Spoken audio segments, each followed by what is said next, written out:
একটা আজব জিনিস দেখাবো, এ রাজ্যে না থাকলে না এগুলো দেখতে পাওয়া যেত না। অষ্টম আশ্চর্যের পর নবম আশ্চর্য।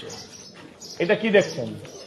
ভালো করে দেখুন, সরকার লেখা নেই কোথাও। কার শিশু উদ্যান? কার কেউ জানে না, কার শিশু উদ্যান কেউ জানে না, কিন্তু এটা শিশু উদ্যান বটে। হ্যাঁ, এবার আসুন আমরা শিশু উদ্যানটা, শিশুদের কি অবস্থা হতে পারে, শিশুরা এই রাজ্যে কেমন আছে, তাদের উদ্যানগুলো কেমন, সেটা একটু আপনাদের দেখাই। আসুন, ক্যামেরাম্যানকে অনুরোধ করব, আসুন আপনাদের শিশু উদ্যানটা কেমন আছে দেখুন। এটা হচ্ছে একটা স্লিপ, এটা একটা স্লিপ। এই স্লিপটায় দেখে মনে হচ্ছে লাস্ট বাবর চড়েছিলেন। হ্যাঁ, আমি অনুরোধ করব আমার ক্যামেরা পার্সনকে যে এদিকটা দেখানোর জন্য।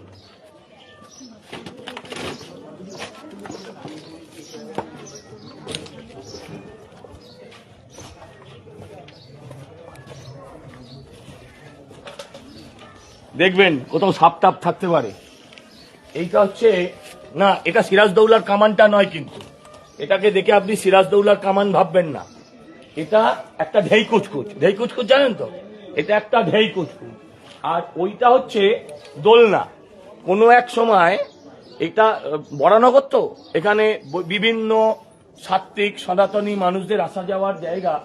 এখানে শোনা যায় রাধা আর কৃষ্ণ এখানে দোল খেতেন, রাধা আর কৃষ্ণ এখানে দোল খেতেন। এই হচ্ছে আমার শিশু উদ্যান, এই হচ্ছে অবস্থা, এই হচ্ছে এখানকার পুরসভার তৈরি করা শিশু উদ্যান। এটার জন্য অবশ্যই তৃণমূলকে ভোট দিতে হবে। এরকম একটা সুন্দর শিশু উদ্যান, তার রক্ষণাবেক্ষণ যারা করে, তাদের যদি ভোট না দেন, সেটাও তাদের সাথে অবিচার করা, অন্যায় করা। তাই আবেদন করব, তাই আপনাদের কাছে আমি প্রার্থনা করব, এই রাজ্যটাকে বাঁচান।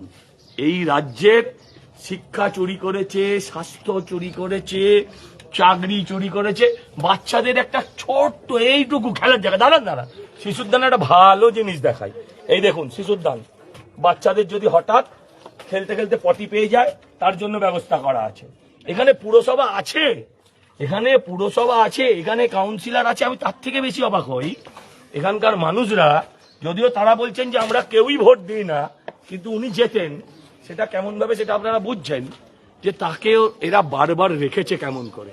তাই আবেদন করছি, 2026 এই নির্বাচন তৃণমূলের বিসর্জন হোক, এই শিশুগুলোর স্বার্থে।